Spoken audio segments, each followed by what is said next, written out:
So, I tried Hellsweeper VR. This game just released yesterday, and oh my god, is it one of the best VR titles that has come out this year by a long way. Now, we're going to get into the nit and gritty, the meat and potatoes of this game in just a minute, but what I want to say first of all is this video is not sponsored whatsoever. I am not being paid to say that I like this game, but I really like this game.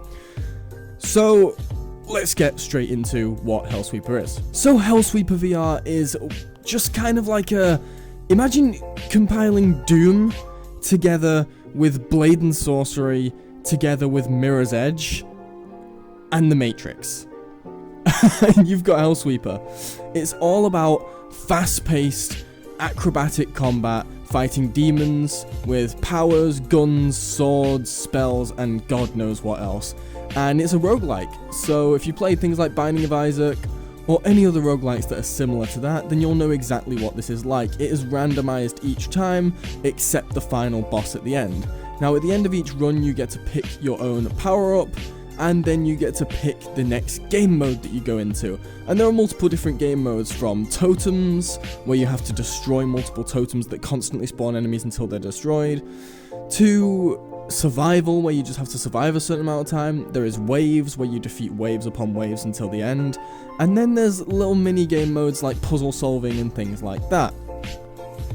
Now, what are the highlights of this game? Well, the movement is incredible. You can do wall runs, you can do backflips, there's bullet time, slow-mo for people who don't know what bullet time is.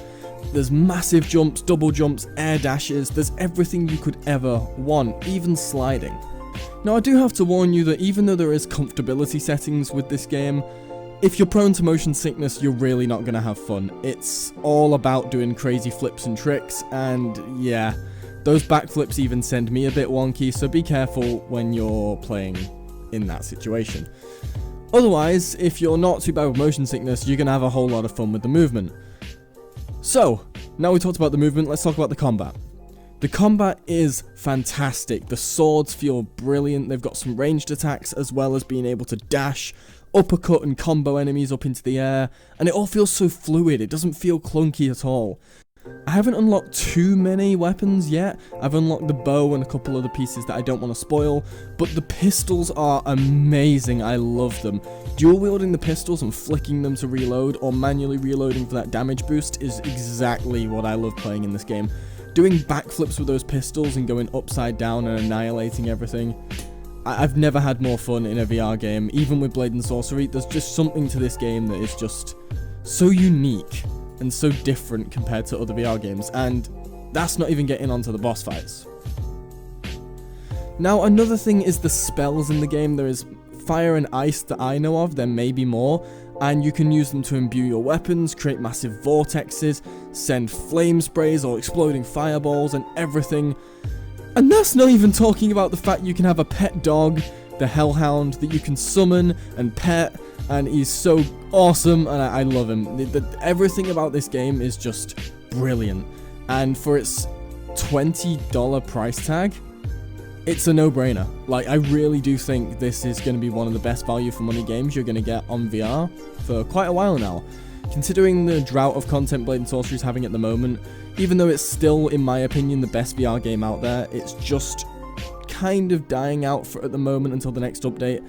Bone Lab can't really satisfy your fast-paced melee needs, and this game just fills that hole perfectly, in my opinion. Now, do I have any problems with the game? Well, apart from the fact that it's quite motion sickness inducing, I do feel like it would be a little nicer if there was some sort of knowledge on your progression. I don't really understand when I unlock new weapons. I just level up and, oh, this is unlocked, and it's like, I'm not really too sure what I'm going to unlock when and what I should work towards. I feel like it would be nice to be able to see a progression list of, okay, at level 4 you're going to get this, at level 5 you're going to get this, so we know what we're working towards. It helps. Now, I haven't tried the multiplayer. Me and downloadable content will be trying that out soon, and I cannot wait to try that out. But yes, this game features full co-op multiplayer, and that just sounds amazing to me, honestly. With character customization as well, where you spend in-game currency to customize the colors and your mask and things like that. It just sounds great. So I can't wait to get into that part of the game. I have put a good few hours into the game already, and I have to say it doesn't get boring. It gets tiring. You definitely feel it because you're moving around so fast, but it doesn't get boring at any point. I think that's key for a repetitive VR game like this. There's also ways you can summon rocks and blast them around, like earthbending. I don't know, there's just so much to this game. With the amount of different enemy types there are as well. There's these floating samurai dudes, there's normal zombie looking guys, there's crawlers, there's these mannequins that you can break the limbs off, there's spider women, there's big things with things like mouths on their bellies and all that kind of stuff. It's just crazy. It's crazy. There's so much stuff to this game, and I just can't get enough of it, right? It's incredible. It's incredible. Now, word of warning, I don't have the best PC, and this still ran fine for me, but I've heard the Quest-only version is a significant downgrade in visuals. So if you do not have a PC and you are a Quest-only standalone player, be aware that the visuals, as usual with Quest games, are going to be quite the downgrade from what you're seeing here on screen. I don't have footage of that, as I don't actually have a Quest anymore. I'm on the Index now, but on the Index it performed better than I could ever imagine. The controls are intuitive, they feel great.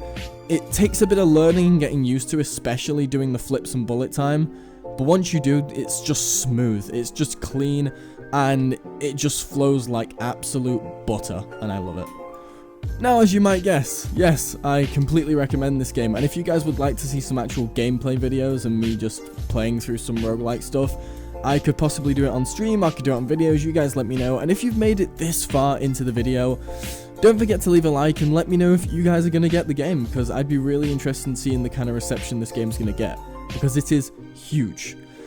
Now, another thing I forgot to mention is you can actually pick up enemy body parts and weapons and beat them down with it, which is really cool because you can basically improvise if your weapon breaks or halfway through. Before you whip out another weapon, you can just throw one of their limbs at them or throw your broken weapon at their head and it should kill them, which is awesome. I really do think that's really cool. To be able to use your environment that way is amazing.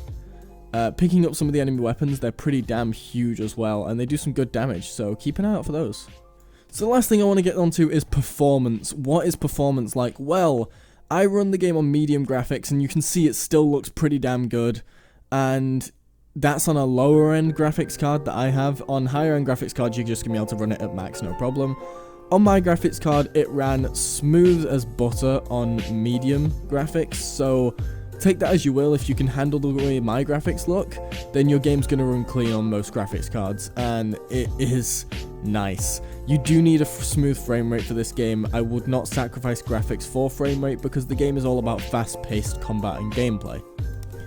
So, I would absolutely recommend you check this game out with its sandbox mode, roguelike mode, multiplayer mode, and more updates to come, with its unique boss fights and incredible gameplay, some boss fights with absolutely new mechanics I've not even seen in games before. You absolutely have to check this out, and it's a VR game like no other. Credit to Vertigo Games. Thanks for watching, guys, and I'll see you guys in the next video in a bit.